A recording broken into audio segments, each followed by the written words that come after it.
Hey everyone, and welcome back to another video. In this video, I'm going to show you how to save a location on the Uber app. Now, this video is going to be particularly useful for individuals.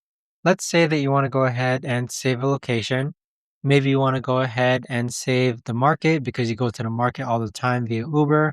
How do you actually go ahead about doing so? Now, this video is going to be short, sweet, and simple, guys. There's not going to be a lot of steps involved. Now, in order to do this, what you're first going to do is log on to the Uber app. Next, click on Account on the bottom right hand corner. Afterwards, scroll down, then click on Settings. Now, underneath Work, click on Shortcuts, and then this is where you could actually go ahead and start saving places.